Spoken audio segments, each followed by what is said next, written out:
This is Orson Welles, speaking from London. From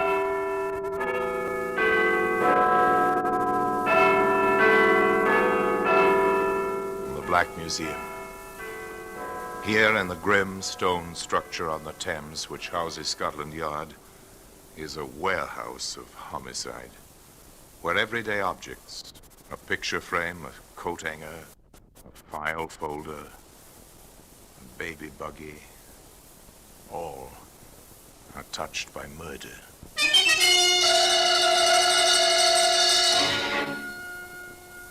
Now here's a hammerhead, made of cast steel, well-shaped, extremely familiar, the front end blunt, solid, designed for driving nails, the clawed prongs at the rear for pulling nails, very practical, very, very, very familiar, and so very, very, very lethal. Odd one, this, wasn't it, Inspector? Just a little extra patience, a little extra routine work, Cross? That's one way to look at it, sir. I prefer to remember it as the case which began with almost 24 disappearances and wound up with one killer who used a hammer with purpose. Well, today that hammerhead can be seen here in the Black Museum.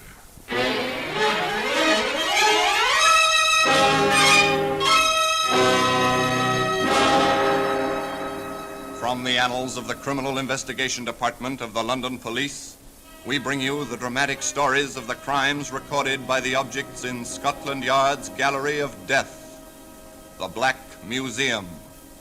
In just a moment, you will hear The Black Museum, starring Orson Welles.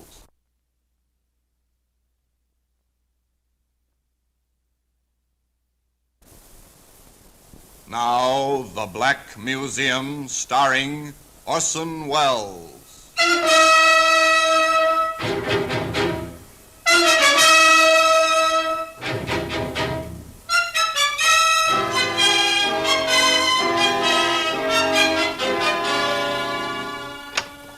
Well, here we are in the Black Museum, Scotland Yard's Museum of Murder.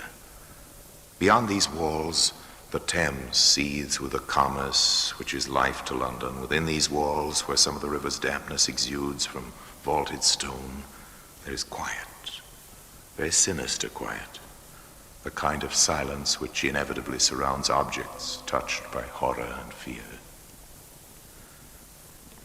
Yes, here lies death. Behind glass doors, peaceful, inanimate objects on deal tables.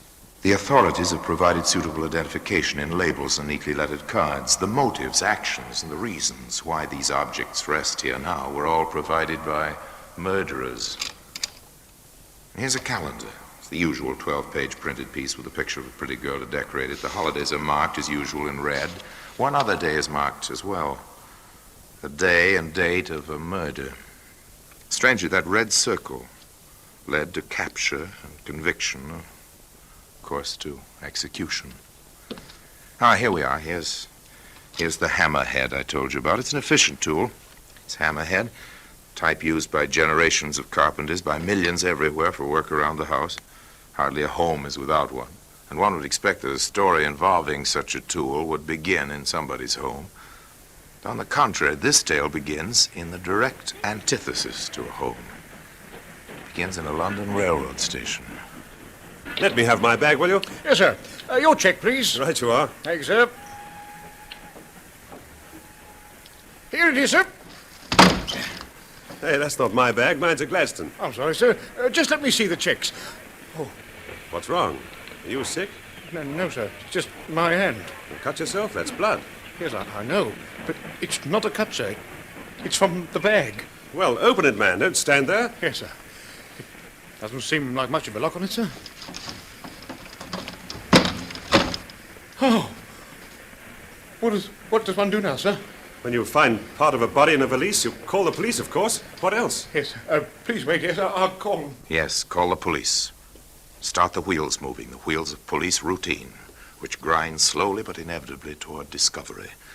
In this particular situation, the call led eventually to the office of Inspector Church at the yard. Information Cross. The contents of that valise at Charing Cross belong to a torso found in Brighton. Another one in Brighton, sir? Number 23.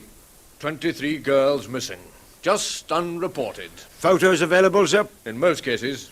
Here's the assembled composite of the latest.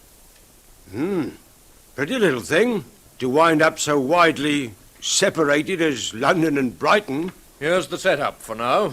I'm assigning a man individually to each case. Identify any found bodies, trace the known missing.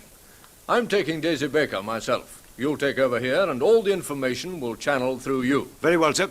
Why the Baker girl for yourself, sir? Oh, she is, or was, the common-law wife of Jamie Marsden. That one. Remember him? Oh, picked him up in his first conviction myself. Rather a long record, hasn't he, sir? All petty crimes, short sentences. In any case, the Baker woman's been reported missing by her sister. It might be worth a trip to see the sister. Name is Crandall, Ruth Crandall. Before I drop in Marsden, I think I'll visit the lady. A routine call to inquire the reasons for a woman's worry about her missing sister. Inspector Church found Ruth Crandall at home. So, when I planned to go down to stay with Daisy, well, to see her anyway, and the wire came, well, you see how it is, Inspector. May I see the wire, Mrs. Crandall? Yes, I have it just here, in the desk. Yes, here it is. I see. Going abroad. Good job. Sail Sunday. Will write. Oh, it doesn't tell us very much, does it? Well, I tried to call. Her husband, well, he wasn't very cooperative. He said she'd upped and packed her things and told him she was bound for Paris, for a dancing job. Oh, Miss Baker is a dancer? That's how it was she was living in Brighton. She was in some show down there. And you feel something is wrong? Definitely. I don't know exactly why, but... Well, you see, the wire doesn't even say love. And that makes it seem strange too, doesn't it, Inspector? Perhaps, Mrs. Crandall. And you've no other information, nothing you can put your finger on? No. Except, of course, that I haven't heard from Daisy since the wire came.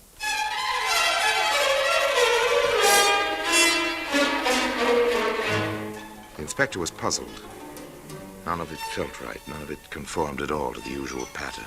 Ruth Crandall had nothing factual to go on, and a woman's instinct is never evidence on which to base an arrest or a conviction. Still, the inspector took the train to Brighton and called on Jamie Marsden at 35 Park Row. Yes? Remember me, Marsden? Copper, ain't you? Yes, Chief Inspector Church, CID. Well, come in, Inspector. I don't suppose this is a social visit. No, I'm a bit busy for that sort of thing. Oh, well, sit down anyway, Inspector. Just a few questions. Well, go ahead. I hear you married since we last met. Yes, I did. Nice girl. She home? Well, no, as a matter of fact, she's gone off to Paris. Her job as a dancer over there. So her sister told me. Yeah, well, she wired her sister. Nothing much my sister-in-law would want to see me about, so, well, there wasn't much sense in her coming all the way down to Brighton when Daisy wasn't here. I assume you have your wife's address. Well, no, Inspector. Oh? We had a bit of a dust-up before Daisy left. She, flounced out of here, all kind of mad, as you might say. Mrs. Crandall know this? No. Mrs. Crandall don't take to the likes of me, so I saw no reason to tell anything she didn't have to know. If Daisy wants to reach her, she knows where. Well, that's it, I suppose. You'll be here if I want to see you again, Marsden? I'm moving. 3 rooms is a bit large for me, seeing as I was on my own these days. The new place is at Maitland Street, number 26. It's a good bit cheaper, more suited to my means. A check of the habitual haunts and acquaintances of Daisy Baker drew another blank. Some had heard she'd gone off to Paris, no one knew where. Meanwhile, the reports on other missing girls were equally discouraging. That's the lot, eh, Cross? That's the lot, sir. Oh, and another missing one reported makes an even 2 dozen, sir. Have they tried the picture of the girl we found in Charing Cross on this new report? Not the same girl, sir. Too bad. No luck with Marsden, I presume? No luck at all. Edgy sort of fellow, that one. Yes, he ought to be. He's much too familiar with us, and he knows it. Well, there's no help for it. It'll have to be a house-to-house search. The usual district, Inspector? All of Brighton. Rather a large order, Inspector. Finding 14 missing girls and identifying 6 of 10 bodies is quite an order, Cross. There's no help for it. It'll have to be done. Chances are we'll have to lend Brighton... The hard, dull slogging of police routine. divide a city into sections, assign groups of detectives in pairs to each section, then walk from house to house, from cellar to attic, pausing for the questions. Try to locate someone who has seen something, who may know one of the missing persons by sight. Try. Keep trying. Well, there was nothing there. It's jobs like this, Inspector, that make me wonder why I wanted to be a policeman. It's jobs like this, Shaw, that make good policemen out of ambitious young men. Well, next address. 26 Maitland. I expect Jamie Marsden won't be looking for me this quickly. Marsden? Who's that? Oh, petty criminal. His wife was reported missing by her sister. Turned out she'd gone off to a job in Paris in a huff. Knock on the door, Shaw, will you? Yes. Sordid kind of story. Even a touch of the dope racket in it. Yes? My credentials. CID. Also a search warrant. Well, your men certainly didn't waste any time. Please come in. Waste any time? Yeah, I called the police about 5 minutes ago. They said they'd sent someone over. Are you the landlord? I am, Inspector. Well, we're here on a matter of our own. However, what's the trouble? Notice anything, sir? I do. How about you, Shaw? Yes, sir, I do. It's from this room. The tenant is out just now. Left his door locked. Name of Marsden. Well, is that so? Just as well we have the search warrant. Try your shoulder on that door, Shaw. Yes, sir. Oh, We've never had anything like this before, sir. there's nothing much here unless it's on the walls. There's a trunk in the closet, sir. Drag it out. Cut those cords. Yes, sir. Good Lord. May I stay outside, Inspector? Yes, of course. No wonder Marsden isn't home. Well, Daisy Baker didn't go to Paris after all. Took quite a beating, didn't she? Looks like a blunt instrument did the job. Call headquarters, Shaw. Pick up order for Jamie Marsden. And today, that hammerhead can be seen here in the Black Museum. In just a moment, we will continue with The Black Museum, starring Orson Welles.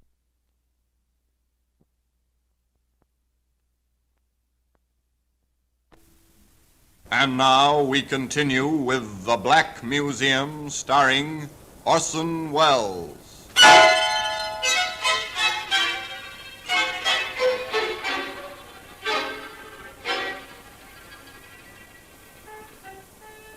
The wires were alive with a search for Jamie Marsden. Somewhere in England, the little petty thief was hiding. And sometime he would be found. According to Chief Inspector Church, The man almost undoubtedly killed Daisy Baker. And there's no question that he had her body in that trunk, moving it with him. an inquiry into the whereabouts of missing girls had blossomed into a full hunt for a murderer. The premises at 26 Maitland Street, Brighton, were given a thorough going over. Detective Shaw reported, Nothing, sir. Not a trace of anything except that trunk and the body. to which Inspector Church replied, Very well.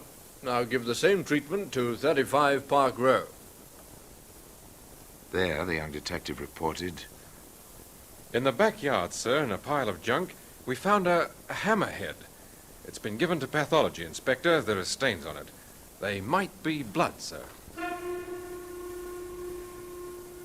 and as Inspector Church said to his deputy, Inspector Cross, some 48 hours later, Pathology report, Cross. That hammerhead did the job. The stains of blood and the type conform. Good enough, sir. Not quite. Good enough. The handle is gone. There's no proof who used the hammer. And pathology also reports that the autopsy shows enough morphine in the Baker woman's body to establish unconsciousness before death, if not death itself. Any record of dope handling in Marston dossier, sir? Nope. We haven't been able to tie him into that yet. Well, we'll see after we find the gentleman in question. Meanwhile, have them get me Brighton on the wire. I have a routine job for Detective Shaw.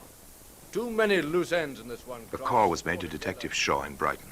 Armed with a postcard, a file number, and a hand-lettered menu, Detective Shaw invaded a certain telegraph office in Brighton. Yes, I'm always glad to cooperate with the police, sir. Can you find me the original of this wire? I think so, sir. Just a moment, please. This is it, I assume, sir. It has the same file number. Yes, that's it. Going abroad, good job. Thank you very much. Now, if you'll just let me compare the writing on the blank with these samples I have with me. Detective Shaw noted his comparisons, then went to the telephone. A few moments later, he put a call through to Inspector Church at the yard. Go ahead, Shaw. What have you got? They had the original, sir. I compared it with the postcard with the Baker woman's writing on it. I'm no expert, sir, but it's obvious the two writings are absolutely different. That's that, then. I had a specimen of Marsden's writing, too, sir. Where did you get that? From a restaurant where the man worked for a while as a waiter. The menus there are handwritten. It was part of his job to write them out. Good man. There's no question about it, sir. Marsden wrote that wire and signed the Baker woman's name to it.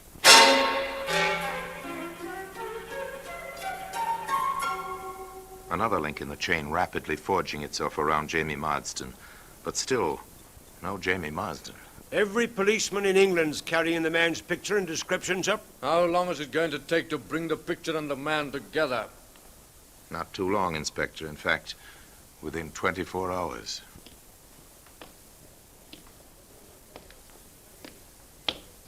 Here, you. Just a minute. You want me, Constable? Stand over there, in the street light. Very well. No weapons. Now, why should I be carrying a weapon, Constable? I'm just an ordinary citizen. Let's have a close look at you. Yes, I'm sure of it. You'll have to come along to the station house. You're being taken in charge. What for? You're Jamie Marsden, unless I miss my guess by a mile.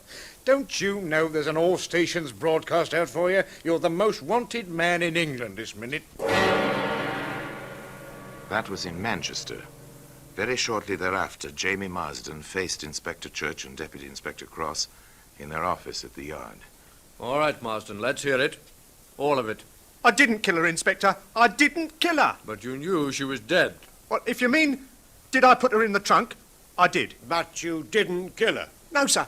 You've got to believe that. Apparently you seem to understand that it's somewhat difficult to believe. Well, that was the whole thing from the beginning. All right. Let's go back to the beginning. Well, me and Daisy got together down in Brighton about a year ago. How? Oh, she was dancing in a coot show and I was barking a booth a little way up the sidewalk. Well, sort of got into the habit of meeting her after closing time. Then, well, we reckoned that two can live as cheaply as one, so, well, we put in together and started housekeeping. Were you pushing any of the stuff her way? I didn't know she was on the stuff. No, not for months. Inspector, you've got to believe it. Yes, it seems that a lot of things we've got to believe. You heard Cross, Marsden. I'm, shall I say, skeptical, too. Keep talking. I'm honest with you, sir, I am. Keep talking. Well, Daisy's sister came to visit. We didn't get along. If I'd have killed anyone, it'd have been that sister. What she came for except to be nasty and snoop, I don't know. Back to the story, Marsden. Yeah, all right, sir. Well, like I was saying, we got together and everything was fine. Oh, we had a couple of fights, but, nothing much. Then Daisy said as our sister was coming down again. I got real mad. I slammed the door. You didn't slam Daisy. I may have cuffed her a bit, sir. Nothing serious. Anyways, I went out, and I stayed out for a couple of hours. I come back, and the place was awful quiet, and I thought, well, maybe Daisy had gone out or taken a shot or two or something. I walked into the bedroom. That was at 35, where we had the 3 rooms. You walked into the bedroom and let her have it, right, Marsden? No, sir, wrong! She'd had it! Oh, it was awful, Inspector. She was real bashed up, she was. Why didn't you call the police? Me? With my record? Who'd have believed I didn't do it? You don't believe me now. I never killed nobody, just been put away for small things, but I got a record. Nobody had listened, I reckon, so I got real scared. I did the first thing that entered my head. Which was, Marsden? I got an old trunk and I stuffed her in it, and then I took the sheets and all down to the cellar and I stuffed them in the furnace. Well, the rest you know, Inspector, and that's the truth, so help me. What did you do with the hammer, Marsden? Hammer? Oh, what hammer, Inspector? The one you bashed her with, Marsden, the hammer that killed her. I don't know about no hammer. I didn't kill her nor nobody. I didn't kill her, Inspector, and that's the truth.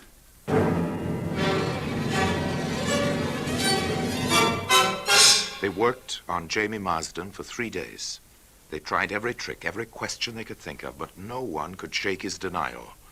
Jamie Marsden insisted he had not killed Daisy Baker, and that was that. Weary and exhausted, Chief Inspector Church faced his deputy. You know, Cross, I am almost beginning to believe Marsden myself. If he did kill her, it's completely out of the pattern. His kind of criminal almost never kills. I know, but somebody killed her. Even granting Marsden's story, somebody killed her. Well, then, where do we go from here, sir? Where would you doubt there were or had been other men in this woman's life? Have you any doubt about it, sir? Do you suppose the sister would have any ideas? Well, it's a place to start in any case. Check. Then let's get on with it, Cross, and ask the Brighton police to work in that angle. The sister, Ruth Crandall, placed a start on the new angle at any rate. The 2 CID men paid their second visit to Mrs. Crandall. I suppose, Inspector, you've come to ask me to testify at Marsden's trial. Nasty little man. As a matter of fact, we haven't. We don't have enough evidence yet to send Marsden to trial. We're booked on suspicion, that's all. Not enough evidence? Oh, it hardly seems possible. The papers were full of it. The newspapers aren't the police, ma'am. Of course not, Mr. Cross. But after all, he did keep my sister's body with him. He did run away. I know, Mrs. Crandall, but there's been no weapon that relates to Marsden. No weapon? The hammer's head? Well, after all, that's a weapon. Did you say a Mrs. hammer man? Crandall, we came here to ask you about another man in your sister's life. Have you any ideas? I know this much, Inspector, that my sister was no better than her reputation. Heaven knows I tried. All my life I tried. When my husband died, I offered her a home even. No, she persisted in the disgraceful kind of life she was leading. She even boasted to me once that she liked it. As for knowing the kind of men she went around with, really, Inspector, you've seen how I live. How would I know anything about things like that? I see. Well, Mrs. Crandall, if you think of anything which may be of help, we'll appreciate your letting us know. 2 men with a purpose left the neat suburban residence of Daisy Baker's sister. Shortly after their return to Scotland Yard, the teletypes, the telephones were all busy. Reports were swift in coming in. Here's word from the hardware store, sir. A hammer was bought. The janitor at 35 Park Road did see someone that day. They've found a taxi driver in Brighton who remembers. One of the neighbors places the date exactly. Says she remembers the house was empty because her little boy was ill and she wanted to borrow something. Here's the final touch. Local bus driver remembers the trip from out there to the railroad station. The final touch. And once again, 2 men from the CID went visiting. We've traced your movements all that day, Mrs. Crandall. Your neighbor remembers your house was shut up. The bus driver remembers how you asked if you'd reach the station on time. A taxi driver in Brighton remembers taking you to 35 Park Row. The janitor saw you there. And the hardware dealer right round the corner from here has a record of his sale of a hammer. To you. You shouldn't have mentioned that hammer, Mrs. Crandall. We never told the newspapers about finding it in the backyard at Brighton. I was right. She wasn't fit to live. Everyone pitied me on account of my sister. They looked down on me. I never felt better in my life than when I hit her, and then broke the handle off the hammer and burned it in that furnace at that awful house. If only I'd been a little more careful. Then you'd have to have tried that Marsden fellow. You'd have to have hung him. Perhaps. Now then, Mrs. Crandall, are you ready to come quietly? And today, that hammerhead can be seen here in the Black Museum.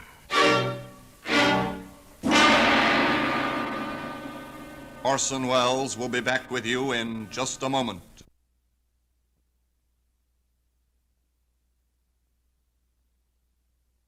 Now here in person is Orson Welles. In due course, Henrietta Crandall paid the usual penalty for premeditated homicide. The purchase of the hammer was sufficient evidence of the intent to kill. As for Jamie Marsden, product of the London slums of bad company and evil ways, Jamie went free. But not for long. 6 months had barely passed before Marsden was picked up for possession of a deadly weapon and sentenced to serve 90 days for simple theft. And as for the hammerhead, well, here it is, in its usual place. in the Black Museum. So until next time, till another story about this same place, I remain as always, obediently yours.